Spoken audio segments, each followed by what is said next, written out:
Good morning, all of you. This is the second part of government budget. Now we will proceed further and discuss the topics which we left in the first part. So, as you can see now in front of us, another topic is there, that is capital receipt. So, what they are saying about the capital receipt, let we discuss. So, what they are saying, capital receipt are those receipts that either creates a liabilities, यानी कि या तो वो government की liabilities बन जाएंगी like borrowings. अब हमारे माइंड में एक क्वेश्चन आ रहा है कि गवर्नमेंट को बोरोइंग्स करने की क्या ज़रूरत है। नहीं, ये क्वेश्चन बिल्कुल गलत है। वो सेंट्रल गवर्नमेंट हो चाहे स्टेट गवर्नमेंट हो, गवर्नमेंट जो है वो पब्लिक से बोरोइंग्स करती है, पब्लिक से भी करती है और इंटरनेशनल बेसिस पर इंटरनेशनल बैंक, एफडीआई, इन सब से जो ऑर्गेनाइजेशन इंटरनेशनल बेसिस पर हैं उनसे भी बोरोइंग्स करती है। अब करती क्यों है, उसके डिफरेंट रीज़न होते हैं, ठीक है, बट करती है, दैट इज़ ट्रू, ठीक है ना। तो अब अगर हमने किसी से लोन लिया है, बोरोइंग्स की हैं, तो दैट वी हैव टू पे, हमें पे करना है, तो सेम वे में गवर्नमेंट को भी करना होता है। Either it is taken by the public और बाय द इंटरनेशनल सोर्सेज। तो कैपिटल रिसिप्ट क्या है, either creates the liabilities of the government और reduction in the assets like disinvestment of a USP, public sector undertakings या enterprises. अगर देखिए, suppose कीजिए हमने किसी से लोन लिया है, तो लोन लेने की सिंपल एक कंडीशन होती है कि you have to mortgage something, in return you will be getting the loans. तो same have to do by the government, sometimes without mortgage, sometime with mortgage. तो इन केस ऑफ मॉर्गेज और in case of non mortgage, अगर mortgage है तो जो पैसा हमने loan लिया है that will be return by controlling that mortgage with the person whom we have taken the loan। वो मॉर्गेज जो है उस पर्सन द्वारा ले ली जाएगी जिससे हमने लोन लिया है, अगर हम अपना लोन जो है टाइम पर पे नहीं कर पाते हैं। नॉन मॉर्गेज केस में भी गवर्नमेंट, अब देखिए, अगर हमने किसी का लोन जो है रिपे नहीं किया है तो वो हमें कहेगा कि भाई यू हैव टू पे माई लोन। तो इन दैट केस गवर्नमेंट क्या करेगी, जब उसकी कंडीशन नहीं है तो उसे तो वो लोन रिपे करना ही है। तो इन दैट केस गवर्नमेंट क्या करती है, अपनी एसेट्स में रिडक्शन करती है।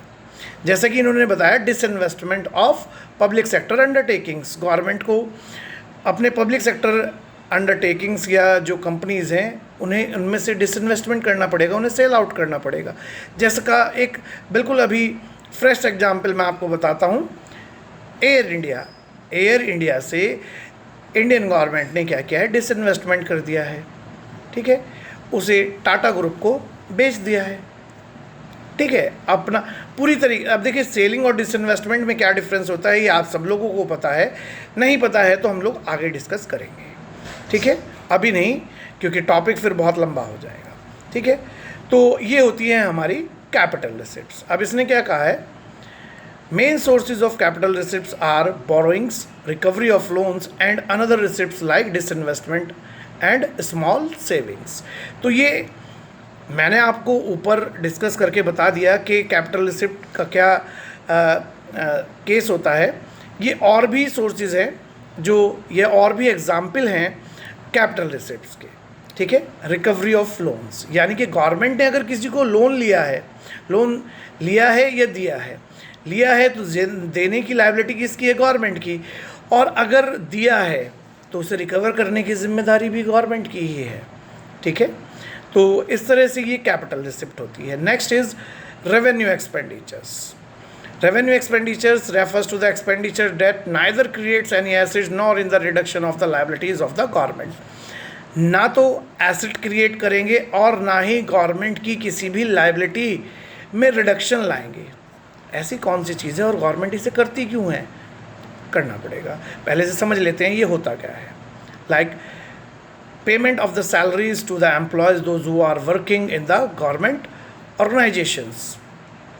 आपने पूरे महीने उनसे वर्क लिया है, now you have to pay the salaries, increments, pensions, promotions, ये सब जो हैं गवर्नमेंट के रेवेन्यू एक्सपेंडिचर्स है. That means government have to do that expenditures, but ना तो कोई एसेट्स जनरेट होगी और ना ही लाइबिलिटीज़ में कोई रिडक्शन आएगा, because regularly they are working for the government. और गवर्नमेंट इसके लिए गवर्नमेंट बजट में हर साल डीए को बढ़ाती है, पेंशन की स्कीम में कुछ इंक्रीज़ करती है, ओल्ड एज पेंशन की पॉलिसी लाती है और बहुत सारे काम करती है. तो that are the examples of revenue expenditure. Next is capital expenditures, refers to the expenditure that either creates any assets, यानी कि वो क्या करेंगे, या तो कोई एसेट्स क्रिएट करेंगे गवर्नमेंट के लिए. इन्होंने एग्जाम्पल दिया like construction of a school building, construction of a dam, construction of a road. Assets create हो रही है गवर्नमेंट के लिए. जिस गवर्नमेंट ने बनाया है उसके लिए भी, कंट्री के लिए भी, और जो 5 साल बाद दूसरी गवर्नमेंट आएगी उसके लिए भी ये एक एसेट्स, एक इकोनॉमिक इंफ्रास्ट्रक्चर बन गया. आगे क्या कह रहे हैं, और रिडक्शन इन द लायबिलिटी, यानी कि या तो एसेट्स क्रिएट करेगी या लायबिलिटीज़ में रिडक्शन लाएगी. Like repayment of loans, loan की रीपेमेंट करना. अगर हमने किसी का जो लोन लिया था किसी से, अगर उसकी हमने रीपेमेंट कर दी तो मेरी लायबिलिटीज़ घट गई. तो ये होते हैं हमारे कैपिटल एक्सपेंडिचर्स. ठीक है, उम्मीद करता हूँ कि जितनी भी टॉपिक्स मैंने आपसे इस वीडियो के थ्रू डिस्कस किए हैं वो सब आपको समझ में आ रहे होंगे क्लियरली. ठीक है, नेक्स्ट जो इसमें हमारा जो टॉपिक है वो है डिफिसिट. देखिए, एक कॉइन के 2 साइडें होती हैं, एक हेड्स एक टेल, एक प्रॉफिट एक लॉस. तो अभी तक हमारी गेनिंग वाली या बेनिफिट वाली जो साइड चल रही थी, अब बात है लॉसेस की. अगर हमने एक बिज़नेस में पैसा इन्वेस्ट किया है तो उससे इन्वेस्ट करने के बाद उस बिज़नेस में हमें प्रॉफिट भी हो सकता है, लॉस भी हो सकता है. तो इसलिए अब हम बात करते हैं डिफिसिट, लॉसेस की. बजट बना है, खर्चे हुए हैं, तो इनकम ज़्यादा भी हो सकती है, कम भी हो सकती है, लॉस भी हो सकता है. तो जो डिफिसिट होते हैं वो 3 तरह के होते हैं. Revenue deficit, when revenue expenditures are exceeding to the revenue receipts, यानी कि जब हमारे रेवेन्यू एक्सपेंडिचर्स जो हैं वो रेवेन्यू रिसिप्ट से ज़्यादा हैं, तो उस केस में हमें क्या होगा, या गवर्नमेंट को क्या होगा, revenue deficit. Another one is fiscal deficit, refers to the excess of total expenditures over total incomes.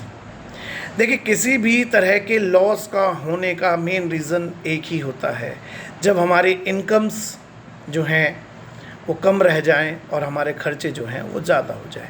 पहले में हमारी रिसिप्ट्स, रेवेन्यू रिसिप्ट्स हैं जो वो कम रह गई रेवेन्यू एक्सपेंडिचर्स के मुकाबले. अब यहाँ पर हमने टोटल एक्सपेंडिचर्स हमारे ज़्यादा हो गए फिस्कल डिफिसिट में इन कंपेयर टू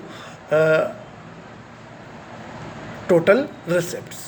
तो यहाँ पर इस कंडीशन में बजट जो है हमें या हमारी गवर्नमेंट को फिस्कल डिफिसिट दिखाएगा. लास्ट जो है हमारा वो है primary deficit. Primary deficit, primary deficit, primary deficit refers to the difference between fiscal deficit of the current year and the interest payments on the previous year. ठीक है, difference between fiscal deficit of the current year, यानी कि current year का fiscal deficit and the loan payment या interest of the previous year, उनके बीच के difference को शो करने का काम करता है. और प्राइमरी डिफिसिट जो है वो मेन रूट कोज होता है other deficits like fiscal deficit and revenue deficits. तो ये 3 तरह के डिफिसिट जो हैं एक गवर्नमेंट को फेस करने होते हैं every year when they make the budget for the country. वैसे तो जो एक बजट होता है वो 3 तरह का होता है, सरप्लस बजट, डिफिसिट बजट और बैलेंस बजट. सरप्लस बजट यानी कि जिसमें गवर्नमेंट को बेनिफिट हुआ है, यानी कि receipts are exceeding to the expenditures.